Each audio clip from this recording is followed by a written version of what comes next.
Caution. Children should not attempt to carve without adult supervision.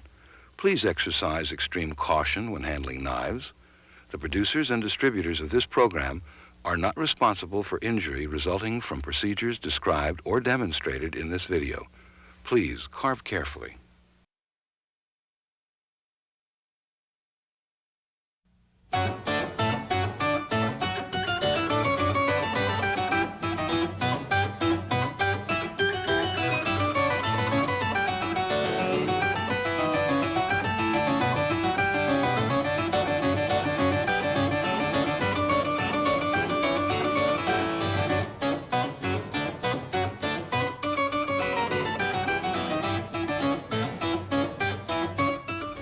Happy Halloween, everybody.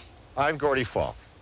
And this Halloween, I want to teach you how to carve a few really innovative, neat jack-o'-lanterns, simply and easily. About 8 years ago, I started carving pumpkins, and it got a little out of hand. I carved between 500 and 800 different pumpkins every Halloween. So that's about 4,000 pumpkins in the last 8 years. I learned a few simple, innovative tricks, common sense type things that anybody who has done as many as I have would have thought of to make pumpkin carving simpler, more creative, and more fun. If you come with me now, we'll get started. We're going to carve a few pumpkins, show you the tricks, and have a lot of fun. Shall we go?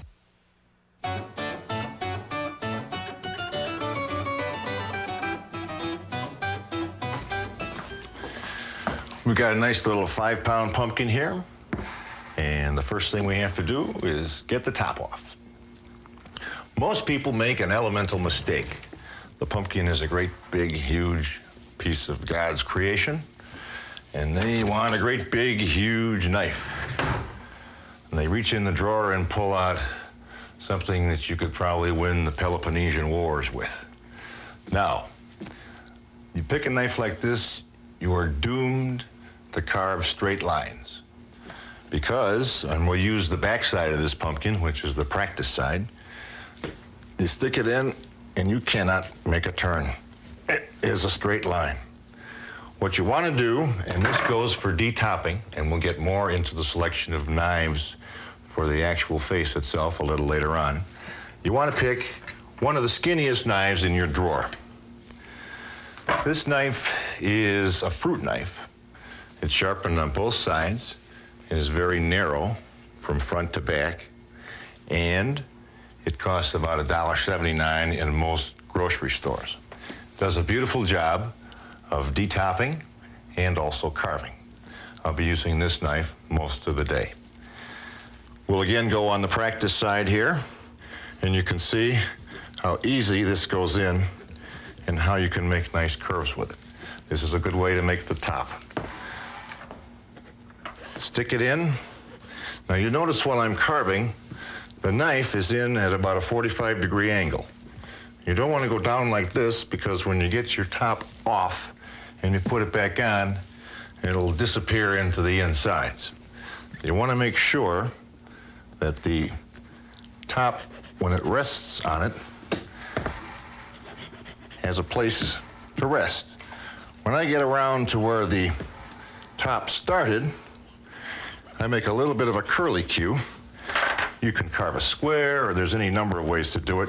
This just seems to be a nice, easy way. And the top goes back on and almost falls right into the spot. You can see. You can make them square, triangular, hexagonal, any way you want. They all work. This is just the way that I do it, and I find it clean and simple. And now we have the top off. We're ready to hollow it out.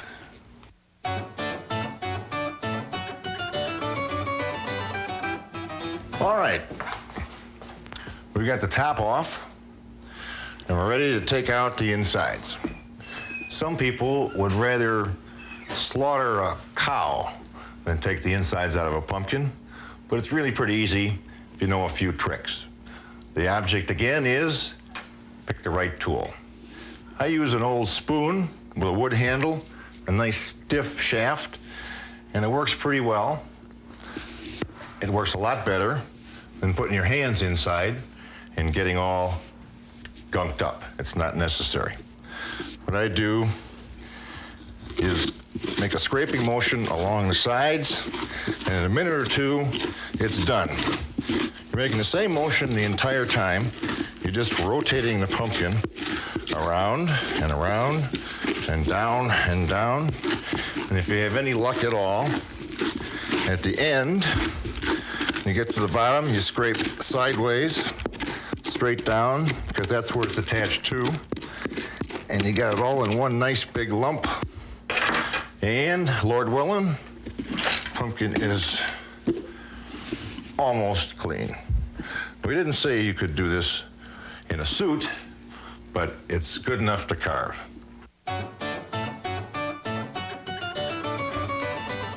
In your drawer, most of you will have a paring knife, a normal knife, fairly thin. It works pretty well. An attractive face is one with curves, just like yours. There's not a straight line on any human being's face. It's all ovals, curves, S-shapes, and that's what makes the personality of a pumpkin. This is probably the #1 knife that I use, and it can be bought in any store. This knife is about 4 or 5 inches long, relatively thin, and this is important. It is sharp on both ends. This is another good knife. You can find similar knives, not the same one. This knife right here has carved 2,000 or 3,000 pumpkins in about the last 8 years. It's flexible, skinny from the sharp end to the butt end, and it is not exceedingly sharp. It doesn't need to be. If it's thin enough, it'll go through the pumpkin quite easily. Here's another knife that'll work well. It might be in your drawer, and it is also skinny and flexible. We want to practice on a part of the pumpkin that we're not going to use. A good place to practice is on the back. Most pumpkins, you can tell what the back is by where it was laying on the ground when it was growing. Here's one. You can see it's got a little few blemishes, etc. When we picked this one out earlier, it was full of black dirt. The best place for the face is generally opposite the part where the pumpkin was laying on the ground. Now, the critical thing you want to find out is how small a curve you can make with your knife. And then you don't want to attempt anything smaller than that, otherwise you'll botch the job. You can make nice little practice circles on the back of your pumpkin. What I do, stick it in, put a little pressure sideways, and just in a sawing motion, start twisting and turning. Now, that's a pretty small hole. Maybe your knife won't carve a hole like that. Let's see how big a hole we'll be able to carve with the normal paring knife. We'll stick it in, put the twist on it. Whoops, we hit a soft spot, that happens. You can stick the knife back in and keep the pressure on, and you can see our hole is quite a bit bigger.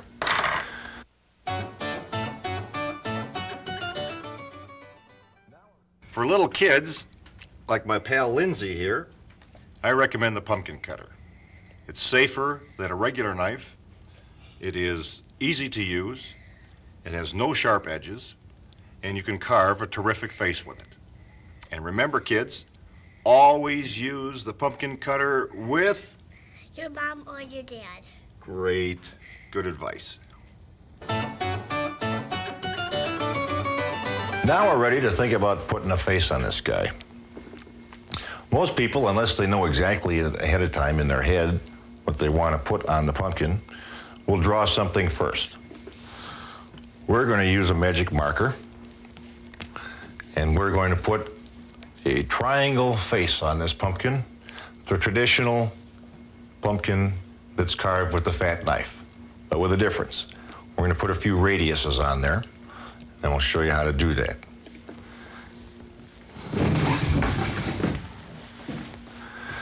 This is the face that you carve using a big knife. Triangle nose, generally a mouth that looks something like this, with maybe a tooth like that. All straight lines, all right? And sometimes it's off center. What we'll do, I'm gonna use the smallest knife, and we're gonna carve around the area. We go up. Now when we get to the top, we're gonna make a gentle curve instead of the sharp turn, and that's the advantage of the thin knife. We get there, now notice the sawing motion. I make a nice little sawing motion. Now, we'll do the same thing with the other side. Make a nice sawing motion. I didn't complete the bottom because we're gonna do what?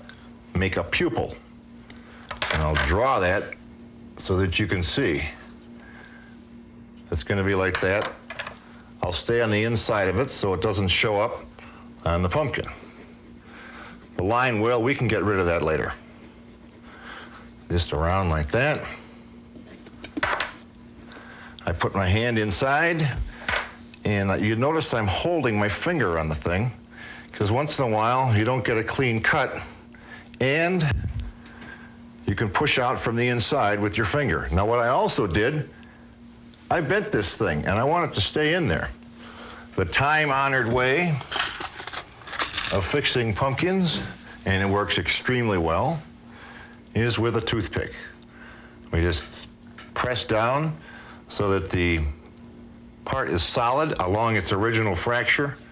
Stick the toothpick straight down as far as it'll go, and you break it off, and lo and behold, that thing is on there nice and tightly. Now we'll repeat the same thing on the next side.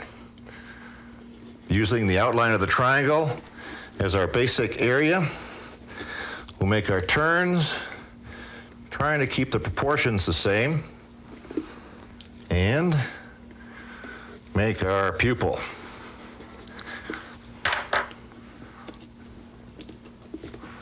All right, now we have the eyes, right? Now we have to work with the triangle nose. What we're gonna do there is give this guy big wide nostrils. Notice the curves again. Little peak of the nose, we're going way out, back in. Now that's basically a triangle nose, but he has nice wide nostrils. Now you notice what happened here. It's not the same. Sometimes that doesn't make a difference. On this pumpkin, I'm gonna try to make this side the same size as the bigger one. I can't make that smaller, so I've got to make my adjustments on the small side and make it large. You can go right back in and make a curve to kind of correct it and make it like the other one. Even if you mess up, save the piece. Stick it back. Takes a little bit of care. And with the old toothpick, you can stick it right back on again. I'm not going to take the time to get it exact, but we don't need to do that. But you don't have to worry about making a mistake. The easier and the more fluid you carve, the better looking your pumpkin's going to be. Now we're going to make his mouth. This time, we'll go right along the straight line. When we get to the end, we're going to make him smile. We'll curve up. We're going to come down, and we're curving now, but we're sort of the same idea of the straight line. Now, what I like to do, you don't have to do this, is make a big, dumb, happy tooth. These are straight lines. They're easy to do. We're staying on the inside. You can carve lots of teeth in a mouth, but it's been my experience that you don't need a bunch of teeth to make a nice personality pumpkin. And this guy, I Let's see how he looks. We can erase those lines. Notice again, I'm keeping my thumb on the weak section so it doesn't pop off like that first eyeball did. And there he is. What else do we have to do? Every human being has eyebrows. Unless you're one of these high fashion gals who plucks them out. But we'll pretend that you're normal and we'll give you a couple of eyebrows. We'll talk about eyebrows a little later. Eyebrows are an accent on the pumpkin. The real pumpkin, the personality of the pumpkin is formed by the eyes and the mouth. Even the nose is secondary, but it all adds up and it makes a nice looking pumpkin.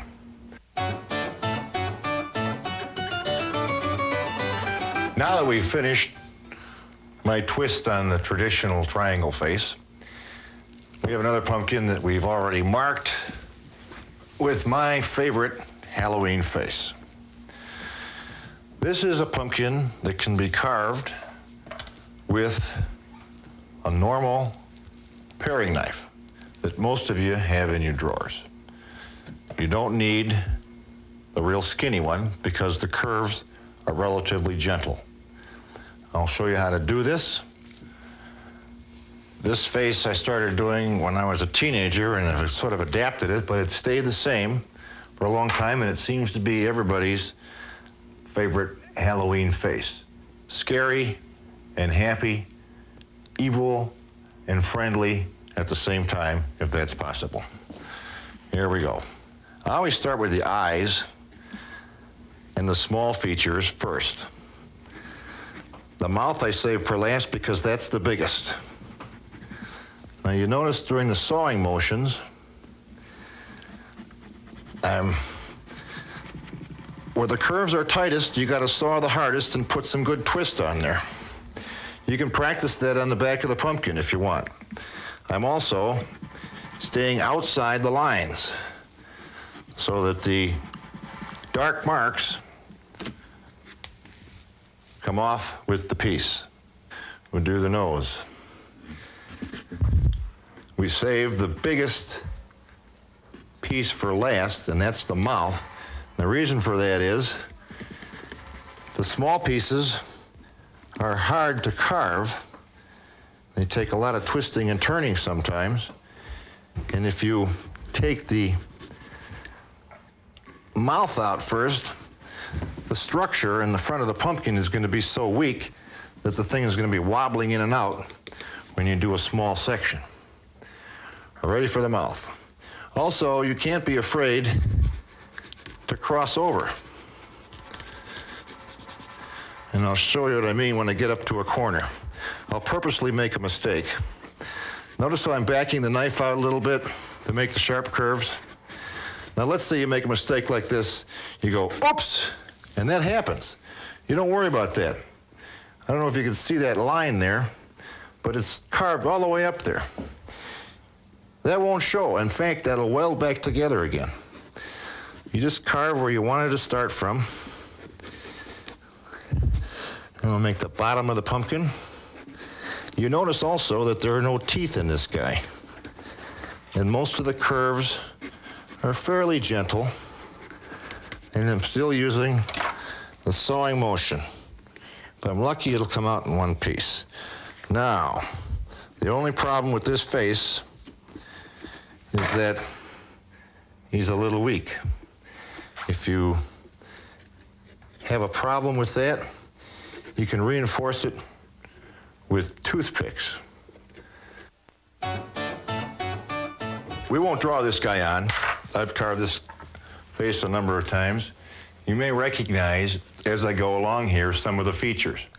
That's because many of the faces that I've done are from when I was in school. I wasted time. I shouldn't say wasted. My third grade teacher, Mrs. Baxter, would be disappointed if I ever told her that I was doodling during her fascinating lectures. But I used to draw in the margins of my notebooks when I was in classrooms that wouldn't hold my attention. So I was cartooning, basically, and a lot of my faces are just cartoon features. And I do them without drawing it on because it would take me forever, since I'm doing hundreds of pumpkins every Halloween in a 2-week period. Does anybody recognize that nose and those eyes? Those are stolen directly from Beetle Bailey. Those are Sarge's, that's Sarge's nose and his eyes. The mouth is different. And we give this guy one big, silly, happy tooth. You notice I'm overlapping the strokes. It doesn't make any difference on the inside of the mouth. It's just going to be a piece that you throw away anyway. So he's big, open mouth. Don't be afraid to make your features big. Use the whole face of the pumpkin. It gives it a lot of personality. See, isn't he big and smiley? The only thing we need now, eyebrows. Then again, the eyebrows follow the contour, basically, of the eye. And don't worry, you see how fast I go. Don't worry if it isn't perfect. As long as the lines are clean and the proportions are halfway decent, it doesn't have to be perfect the same on both sides. In fact, that sometimes gives the face a little more personality. Then you can go back if you want and you're not happy with the corner of a mouth or something. You can trim it up. Now see, that piece didn't come out. I got to go in there and recut. All right. Got a couple of pieces in there. We dump them out. Basically, Mr. Happy. As long as we're talking about that, we can do some ears too. Ears are great for lifting pumpkins. And the reason I carved ears in the giant pumpkins is that's the best way to carry them. Here's a nice fat and happy ear. Another nice thing about ears, you can really go fast because they're different sides of the pumpkin. Nobody can see if one of them doesn't match the other. As long as the general design is the same, you can do them real fast. So there's his ears. You lift them up by the ears. One thing, if you're planning to put your pumpkin outside with a candle on it, you might not want to put ears on it because that creates another area for the wind to come in, and it's very hard to keep it lit on a windy night. The other alternative is to put a piece of tape. Clear tape is best because then you can still see the ear, but you can put tapes over the sides and even over the face if it's clear tape. And we got to pick out a nice pumpkin for a cat face. This is as good as any. We'll get rid of some of these pieces. Now, I want to use this part of the face. The pumpkin is leaning forward, and you want the pumpkin to kind of look up. Most of them get on the ground or something. You can correct that. If you want your pumpkin to face a little bit different way, go back to your big knife. This is a good one for this purpose. Lay it on its side and the face going straight up. You want to make that thing level, or you want to make it so it's like this. Then you make a cut parallel to the way you want it to sit. So I'm going to take this thing about here, get a little bit of purchase on it, and cut off a pretty good hunk of the bottom in a straight line. Now that thing sits pretty straight. It's no longer into the ground, and this is the best side of the pumpkin. The back side here was the side that was growing on the ground. Now we'll put a cat in here. Start out with the ears. A little pointy. We'll make the inside. Then again, I put my hand inside and push the piece out from the back. That's the cat's ears. This one, of course, you won't put ears on the sides.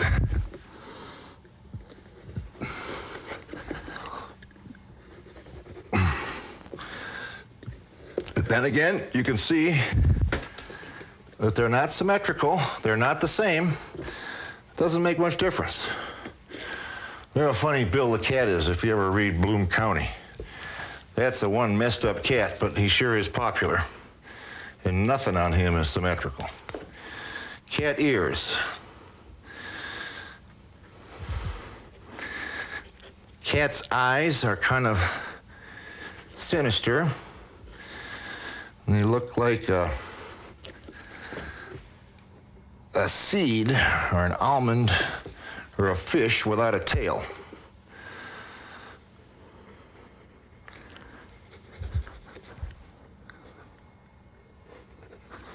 Again, we put a little pupil in there. You can see it seems like I'm going fast here sometimes. Don't be discouraged if you don't go fast. You don't have to go fast to make it work. Kitty's got a little pink nose with upside down nostrils. And Kitty's mouth is like a W that's round.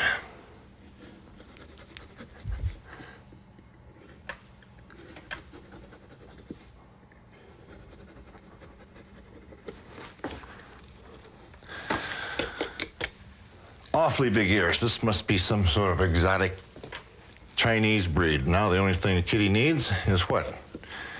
Whiskers. Long, thin cut. Do the out and back first, then just stick the knife right in. If you're lucky, the whisker comes right out. But she needs a couple of whiskers there. This is a delicate part.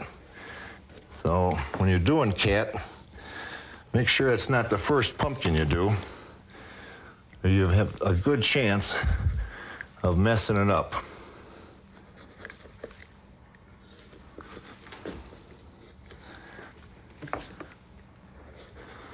And 2 whiskers side generally gets the idea across. If you were working on a bigger pumpkin, you could put in 3 or even 4. And then we'll give her a couple of Garfield dimples there. This is a good way to make nostrils on other pumpkins. There's Kitty with curved ears.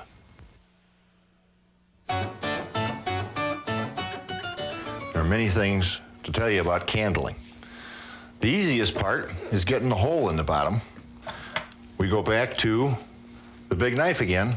It's got several uses outside of not being able to carve a good face. What I simply do is stick the knife right smack dab in the middle of the pumpkin in the bottom, start twisting it, and push it all the way through, and it puts a round hole in there. This has several advantages. We take our candle, and it fits right in the hole. When the pumpkin is outside and it's burning, sometimes you forget about it. It burns all the way into the bottom. If the hole doesn't go all the way through, you can't get it out. With the hole all the way through, you can take that candle, if it burns out, and simply turn the pumpkin over and push it out. Push out the candle stub if you did forget it and it's burned down. Another thing, the size of the candle you use should fit the pumpkin. The lids, even though they look pretty thick, an hour or 2 of burning will shrivel up this lid like crazy, and it won't even fit on the pumpkin. You want to make sure to keep the top of the flame at least that far from the top of the pumpkin. That limits the size of the candle you can use. In this pumpkin, I wouldn't use a candle much bigger than this one. That's pretty short, but in no wind or inside, this candle should burn. This is a normal dinner candle for an hour to 3 hours. And that's a good time.